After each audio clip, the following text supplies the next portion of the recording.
All right, everybody, we're back with another part of our notes that we're going to be doing. My hair is looking really good as I'm looking into the camera here. Sorry for being so out of control, but we're going to move into the next section. This is the fourth part of our video series for Unit 5, and it's going to be getting into agriculture now. We've already talked about forests, we talked about deforestation, we talked about tragedy of the commons and all of that. Now we're going to get into actually feeding the planet. This is going to be chapter 11 of the book. So when you're looking in the PDFs on Moodle, feel free to open up chapter 11. You kind of read through and get a little bit more information for it. So when we look at farming today, it's a little bit different than what it was before. They've moved away from farming uh, on a sustainable scale or a sustenance scale, and they moved into big business now. They a lot of times call it industrial agriculture, or more commonly agribusiness, because it is a business. They're looking to make profit now. We needed to feed the 7.6 billion people we have on the planet. We had to turn to better, improved ways to do that. So through better techniques and mechanization, we were able to start upping our yields considerably. Sorry, guys, somebody came in with a question. But again, we're looking at industrial agriculture and agribusiness now as opposed to that small scale family farms that it used to be. So when we're doing agribusiness, we need to keep account of the energy we're using within that. So all of our food now has something called an energy subsidy. It's the amount of energy it goes into producing that food. So for every calorie of food we get, it takes a certain amount of energy input to get there. And we always operate at a net loss. We're never going to get as much energy out of the food as what we're putting in, just because of the different laws of thermodynamics and all that. But what we want to do is have as low of an energy subsidy as possible so that we're maximizing our energy output. So when we look at the different energy subsidies, this one just explains it as you're going through your slides. But when we look at our different energy subsidies, it's the highest for offshore fishing, the lowest for hunter-gatherer societies. With a hunter-gatherer society, we were just walking around shooting animals with bows and arrows, or we were gathering the naturally growing foods that were out there. So the only energy we were putting into the system was the energy we were burning to walk around and drag the deer out of the field that we had shot, all those things. When we get into farming, then we can see the smaller scale has a better energy subsidy than the larger scale. When we look at the small scale corn, small scale eggs, we're not needing to put too much energy into the system. We still have an energy subsidy below 1, meaning we're about to that equal point. But when we get into large scale egg farms, like the big chicken houses that might have 40,000 chickens in them, a grass fed beef operation or a feedlot beef operation, we can see we're putting a huge amount of energy into it. When we look at what the old diet was in the US in 1950, we're eating food from those local family farms. We're buying local in a lot of cases. We didn't have these mega farms that were mass producing the food. Now that we've shifted to more processed food and more food shipped from overseas to where we're at, we're seeing that our energy subsidy of our diet goes way up. We're currently at about 10, meaning we're putting 10 calories of energy in for every energy calorie of food that we consume.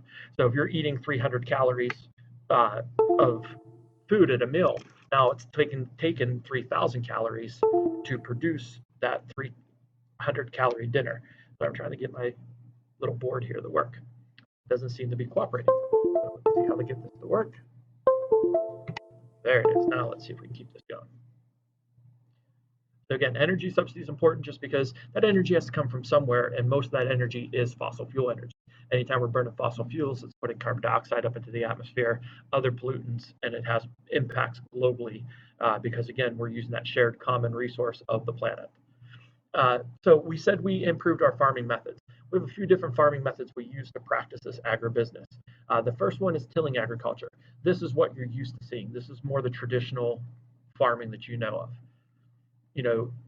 Old McDonald on his tractor is rolling through the fields and he's pulling a plow behind it.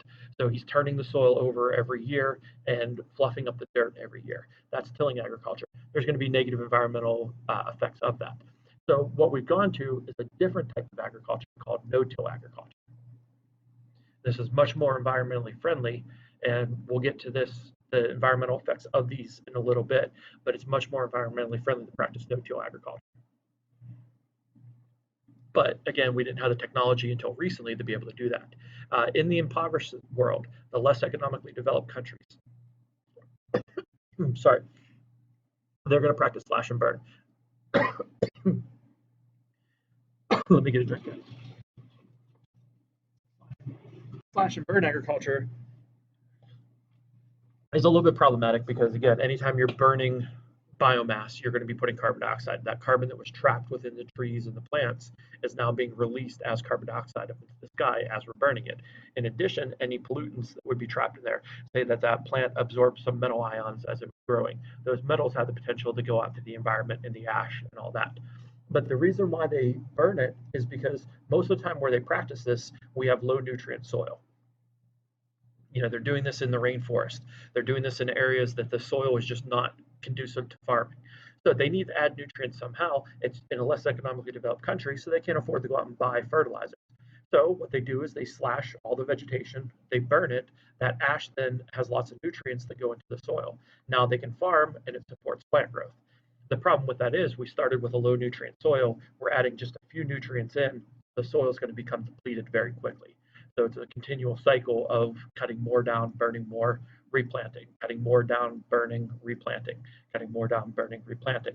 And again, it creates one of those feedback loops that we're constantly infringing and burning up more and more forested land. It's one of the big problems we see with the rainforest now. High input non-organic agriculture, this is what most of our agribusiness is. They call it high input because it's huge quantities of water, huge quantities of fossil fuels, and huge quantities of just manpower and energy into it because you need to be able to do this intensive agricultural practice. The last one, the subsistence agriculture, this is more the small scale family farms. This is where a farmer is growing enough food for his family, and if he has a good year, there might be some extra that he can sell and make a little bit of profit. So it's more small scale, family oriented farming where you're providing for your family. So when we look at what these look like, see if I can get this to progress to the next slide. This would be that tilling agriculture. The farmer's dragging the plows through the field, and you can see that it's fluffing up the rows.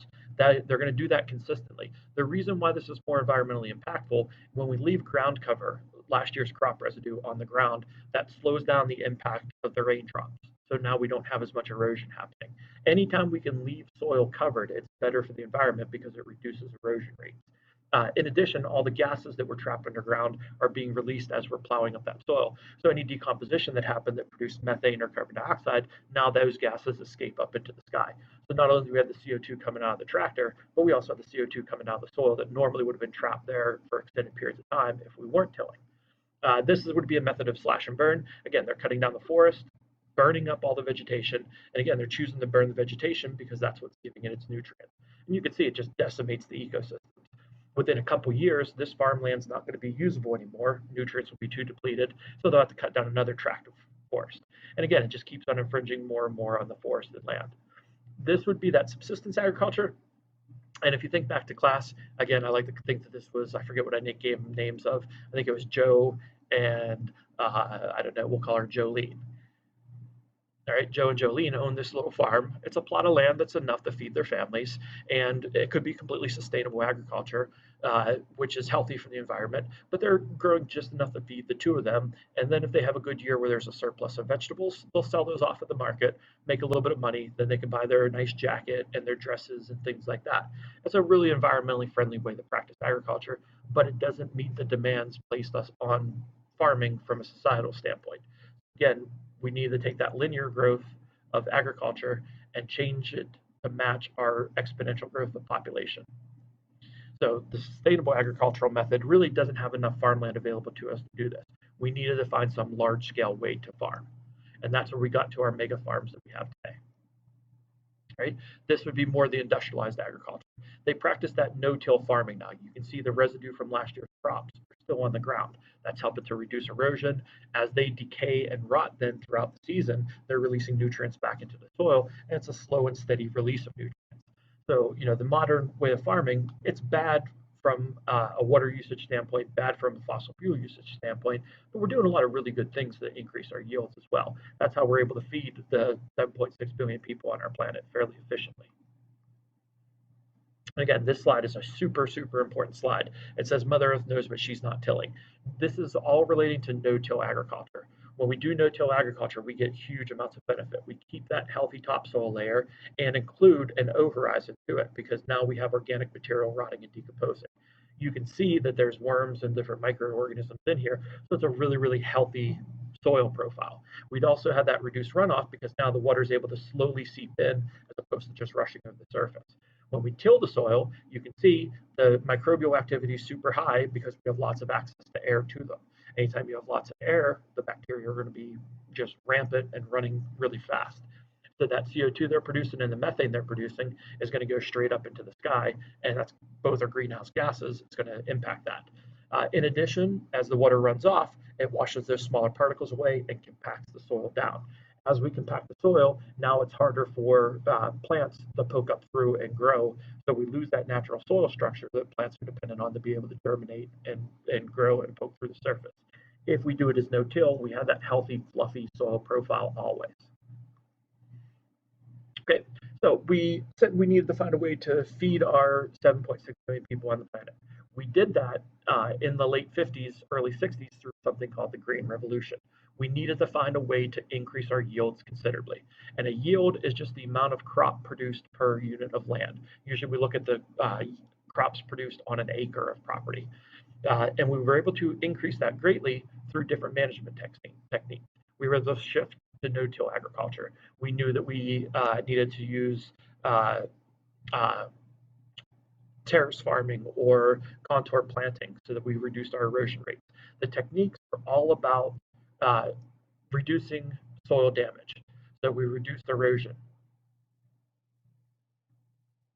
And anytime you talk about reducing erosion, it's called soil conservation. All right, and then in addition to soil conservation, we move towards monocropping. And monocropping, again, is growing one crop on an entire field of land. So now you're not a farmer growing corn one year and soybeans and tomatoes and other things. Instead, you're a corn farmer all year, every year, all year. You're only going to grow that one crop through. In addition, we had lots of mechanization. We improved our tractors. We had tractors that were more specific to the duties and functions that we needed. We were better at fertilization. We had synthetic fertilizers available for the first time. We look at irrigation, and we look at irrigation, and now we had improved irrigation techniques. We had better pumps that we could pump water from further down the ground and pump it further distances. So this really helped us to bring new cropland available to us because now we were able to water places that normally would be too arid or dry to grow crops. We were able to make those productive fields now. And the improved crop varieties, we did this through genetic modification. Now we can make drought resistant corn and we can make pesticide resistant corn, all those things. That all increased our output. And when we increased our output, then the economies of scale kicked in. We saw that the more we produced, the cheaper it became because now we got really, really good at doing it. We were mass producing. Anytime you can mass produce, you're buying in bulk, you're doing all those cost saving measures, and it ends up bringing down the cost to the consumer way down. So this not only allowed us to grow more food, but that food became cheaper and more people could afford to buy it, which was huge in helping to provide stable food for the majority of the planet. We still have people that are in hunger, and that's more because the wealthy people are over consuming, not necessarily that the poor people don't have access to it. There's still a lot of poor people that don't have access to enough nutritious food, but the cost of food has come down to the point where it's affordable to the most of the people in the world. So when we look at irrigation, this is the first thing that happened with the Green Revolution. Again, we had improved techniques, we had better pumps, all those things. But there's two big problems with irrigation. We can have waterlogging occur and salinization. Waterlogging is where you have your surface of your field. Underneath the field, there's a certain distance below the surface that it's going to be saturated with water. And that's every piece of land. Eventually, you're going to hit water when you're digging down. Even in the desert, I can dig down and eventually hit water. So all land has a water table, and the water table is just the top level of that saturated zone. And what we have with waterlogging is when we constantly are applying irrigation to the land, that water's percolating downward through the openings and through the pores, and that water table is going to rise up. As that water table rises up, it can eventually get to where it's soaking the roots of the plants.